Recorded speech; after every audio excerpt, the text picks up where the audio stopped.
Yes, BA Part 3rd English Literature.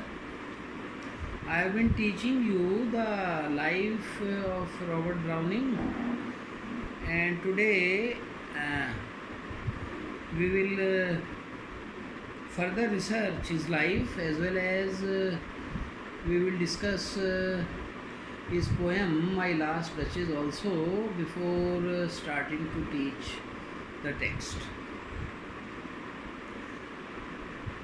So, Pardine 1833 was followed by dramatic lyrics 1842. Means these are his representative poems. Dramatic romances in 1845 he published it. Men and Women 1855. Dramatis Persona 1864 and The Ring and the Book 1868 to 9. So these are some of the chief works of Robert Browning. There are several traits. So it is page number 24. I remind you. There are several trades, बहुत से ऐसे trades हैं, trade कहते हैं ऐसी खूबियाँ, ऐसे बिंदु, for which जिनके लिए ब्राउनिंग इज़ फेमस, ब्राउनिंग काफ़ी प्रसिद्ध है. End of these obscurity is the one, और इनमें से जो ऑब्सक्योरिटी है वो एक बड़ा भारी ट्रेड है. ऑब्सक्योर वैसे कहते हैं धुंधलापन, जो क्लियर नहीं. अब ये कई बार जानबूझ करके भी ऐसा एनवायरनमेंट पेंट किया जाता है पोएट्स के द्वारा कि जिसमें ऑब्सक्योरिटी हो, कोई रहस्य की भावनाएं हो. Is the one which was responsible, और यही ऑब्सक्योरिटी का पॉइंट था जो रिस्पॉन्सिबल है यानी जिम्मेवार है for his slow rise to fame. इससे उसकी जो कीर्ति थी वो धीरे धीरे बढ़ी, अचानक नहीं बढ़ी, क्योंकि कहीं कुछ पाठकों को ऐसा लगता था कि ऑब्सक्योरिटी के कारण उसके जो एक्सप्रेशन हैं वो क्लियर नहीं. हिज कंप्रेस्ड स्पीच, उसकी जो स्पीच है वो कंप्रेस्ड है. कंप्रेस्ड का मतलब है जैसे कॉम्पैक्ट होती है, थोड़े स्पेस में ज़्यादा अभिव्यक्त करना. द कलेक्वलिज्म, कलेक्वियल बोलते हैं बोलचाल की भाषा. कोलोक्वियलिज्म का मतलब होता है कि इसका प्रयोग, बोलचाल की भाषा का प्रयोग उसने अपनी कविता में किया है. The quickness of A characters thoughts, किसी पात्र जो कविता में चित्रित है उसके विचारों की क्विकनेस का मतलब है जल्दबाजी. एंड द फास्ट पेस, और जो शीघ्रता की तीव्र गति है ऑफ द नैरेटिव, वर्णन की, ऑफन लीड टू डिफ़िकल्टीज़, इससे थोड़ी डिफ़िकल्टीज़ होती हैं. जैसे आप भी फील करोगे जब आप पोएम पढ़ोगे तो आपको लगेगा कि स्पीड भी थोड़ी ज़्यादा है, कहीं कुछ क्लैरिटी भी कम है, कुछ डाउटफुल सा एटमॉस्फेयर आपको लगेगा. इन इंटरप्रेटिंग हिज पोएम्स, तो उसकी पोएम्स का जो इंटरप्रिटेशन है वो उसमें कई बार डिफ़िकल्टी हो जाती है. अनदर इम्पॉर्टेंट ट्रेट, जो अन्य महत्वपूर्ण पहलू है, has been the quality of his optimism, वो उसके आशावाद की क्वालिटी यानी विशेषता है. Which rest on his concept of love, जो प्रेम के मामले में उसका जो कंसेप्ट था यानी उसका जो नज़रिया था उस पर टिका हुआ है. हिज फेथ इन रिलीजन, धर्म के विषय में भी उसकी जो आस्था है. एंड ए रियलिस्टिक अप्रेजल, और एक यथार्थवादी जजमेंट है, अप्रेजल है ऑफ सक्सेसेस एंड फेलियर्स, सफलताएं और असफलताएं वो अपने नज़रिए से जज करता है. सामाजिक नज़रिया हो सकता है उससे कुछ भिन्न हो. हिज अचीवमेंट हाउएवर लाइज, उसका जो अचीवमेंट है यानी उसकी जो उपलब्धियां हैं, हाउएवर लाइज, वो निहित हैं in the handling of form, वो फॉर्म को हैंडल करने में ज़्यादा हैं, स्पेशली द ड्रामेटिक मोनोलॉग, और ख़ास तौर पर जिसके बारे में वो जाना जाता है ड्रामेटिक मोनोलॉग। तो एग्ज़ाम में भी ये क्वेश्चन कई बार इम्पोर्टेंट है, आ जाता है, और ड्रामेटिक मोनोलॉग के बारे में आपको जान लेना चाहिए, क्योंकि जो पोएम हम पढ़ने जा रहे हैं नेक्स्ट लेक्चर में मैं आपको उसका टेक्स्ट पढ़ाऊँगा, तो ड्रामेटिक मोनोलॉग ही है। तो ड्रामेटिक कहते हैं नाटकीय, और मोनोलॉग कहते हैं जब एक ही वक्ता हो। So when the speaker is only one and all others our listeners, that is called monologue, and his monologues are dramatic too in nature, so he is famous for dramatic monologue।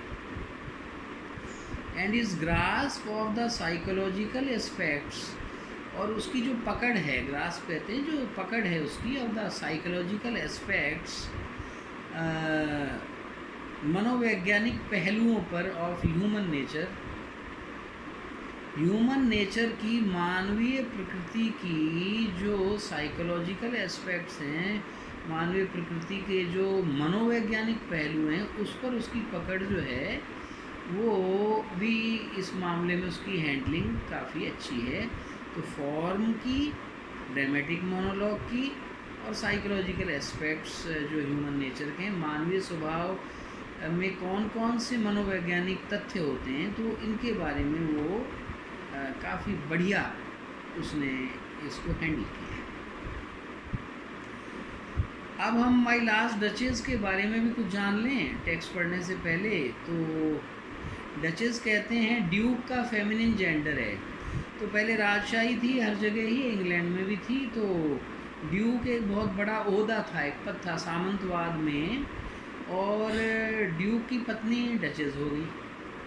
तो ये aristocratic family की poem है, ये हमें पहले ध्यान रखना पड़ेगा कि this poem deals with an aristocratic atmosphere, एक बहुत राजशाही वातावरण इसमें आपको मिलेगा, आम साधारण व्यक्तियों से संबंध ये नहीं रखती है। The poem tells the story of possessiveness, ये जो कहानी है ये पॉजेसिवनेस की एक कथा है। यानी पॉजेसिव कहते हैं जो व्यक्ति हमेशा अपने बारे में सोचता रहे, स्वार्थी हो, और इतना पॉजेसिव हो यानी वो अपने आगे किसी को कुछ गिने नहीं, कुछ समझे नहीं, और यहाँ तक कि उनका जानलेवा दुश्मन भी हो जाए अगर वो घर के मेंबर्स हैं और उसके को अपोज करें, तो उसको पॉजेसिवनेस कहते हैं। एंड द कंसिक्वेंट मर्डर, और जो फिर परिणाम स्वरूप जो मर्डर हुआ, तो एक मर्डर इसमें चित्रित हुआ है, जो मर्डर किसी के द्वारा करवाया गया था, ड्यूक के द्वारा, अपनी पत्नी का ही। तो वो क्यों हुआ? वो केवल पॉजेसिवनेस के कारण।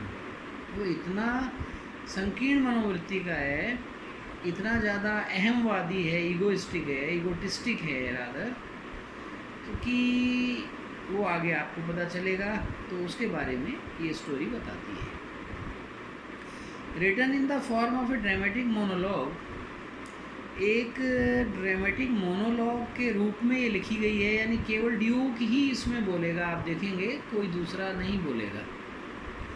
The speaker is an Italian Duke, तो जो स्पीकर इसमें वर्णन किया गया है पात्र, वो कैरेक्टर जो है वो इटली का ड्यूक है ऑफ द रिनासा पीरियड, पुनर्जागरण काल में सामंतवाद था और जो राजशाही थी, तो उसमें बड़े भारी जो पद होते थे, जैसे जागीरदारों वगैरह के राजस्थान में भी रहे हैं, तो इस प्रकार का कैरेक्टर है। The listener is a messenger, और जो सुनने वाला है वो एक मैसेंजर है, एक संदेशवाहक है, दूत है। Who has come with a marriage proposal, जो एक शादी के प्रस्ताव के साथ में आया है। The reader is expose to a multi faceted examination of the act of murder. और ये पाठक के ऊपर है, वो एक्सपोज्ड है, यानी वो उसको एक्सपोजर है, पूरा अवकाश है ये एग्ज़ामिन करने का, ये परीक्षण करने का कि इसके मल्टी फेसेटेड जो अलग अलग पहलू कौन से थे of the act of murder, जो ये मर्डर का एक्ट हुआ। द ड्यूक्स पॉजेसिव पैशन, जो ड्यूक है उसका पॉजेसिव पैशन है, बड़ी भारी भावना है, संकीर्ण भावना, for collecting objects of beauty, कि वो सुंदर चीज़ों का संग्रह भी करता है। तो देखेंगे आप वो पेंटिंग वगैरह भी रखता है। हिज सेंस ऑफ रिफाइनमेंट, वैसे बड़ा रिफाइंड आदमी, रिफाइनमेंट का मतलब लिखिए परिष्कृत, तो परिष्कार का भाव भी उसमें है। परिष्कृत कहते हैं बहुत ही पॉलिश्ड, बहुत ही शानदार रुचियाँ, एंड एरिस्टोक्रेटिक प्राइड, और उसमें एक एरिस्टोक्रेटिक जो राजशाही दंभ है, ये do not only contrast with cruelty, ये उसकी क्रूरता से कंट्रास्ट करते हैं। कंट्रास्ट कहते हैं तुलना करना एक दूसरे के विरोधी तत्वों की। एंड मटेरियल ग्रीड, और जो उसकी भौतिक लालच है उसको भी अभिव्यक्त करते हैं। मटेरियल का मतलब है भौतिकवाद, मटेरियलिज्म, और ग्रीड कहते हैं लालच को। बट ऑल्सो, तो ना केवल ऐसा होता है, बट ऑल्सो प्रोवाइड, बल्कि वो प्रोवाइड करते हैं, प्रदान करते हैं, in uncanny way the explanation for it, इसके लिए वो एक्सप्लेनेशन भी देता है, क्यों उसने ऐसी क्रूरता की और क्यों इस प्रकार का बिहेवियर उसका था, इसका वो एक प्रकार से क्लैरिफिकेशन भी देता है। In a brief span of 56 lines, 56 पंक्तियों की ही कविता है। The characters of the duke, तो जो कैरेक्टर्स हैं जो एग्ज़ाम की दृष्टि से भी आपको महत्वपूर्ण हैं, ड्यूक का, द डेड वाइफ जो उसकी मृत पत्नी है, एंड ऑफ द पीरियड, और उस समय के बारे में, आर डिलिनिएटेड वेरी स्किलफुली। डिलिनिएटेड का मतलब चित्रित की गई है, पेंटेड की गई है, बहुत ही शानदार तरीके से। तो बेहद शानदार कविता है ये, और अपने समय को दर्शाती है, वो युग कैसा था और एरिस्टोक्रेसी कैसी थी, जो ऊंचे ओहदों पर सामंत इत्यादि थे, वो किस नेचर के थे, ये पता चलता है। At times with the help of parenthesis, कभी कभी तो पैरेंथेसिस कहते हैं ब्रैकेट्स इत्यादि के प्रयोग से भी। कलेक्चुअल डिक्शन, बोलचाल की भाषा का भी इसमें प्रयोग है। ब्रोकन सिंटैक्स, और कई बार सिंटैक्स ब्रेक भी होता है। तो ये सब चीज़ें आप जब पढ़ेंगे तो आपको समझ में आ जाएगी। नेक्स्ट टाइम हम इसका टेक्स्ट लेंगे, माई लास्ट डचेस का। और अब होम असाइनमेंट ये है कि आप इस कविता के अंदर से जो डिफ़िकल्ट वर्ड्स हैं वो डिफ़िकल्ट वर्ड्स छांट लें और डिफ़िकल्ट वर्ड्स अपनी सरल भाषा में एक बार तो डिक्शनरी से देखकर लिखें। फिर जब मैं पढ़ाऊँगा तो आपको पता चलेगा कि डिक्शनरी मीनिंग ज़्यादा ठीक है या इसका भावार्थ जो है वो ज़्यादा ठीक रहेगा। तो इसी के साथ में I sum up today's lecture. Thank you, that's all.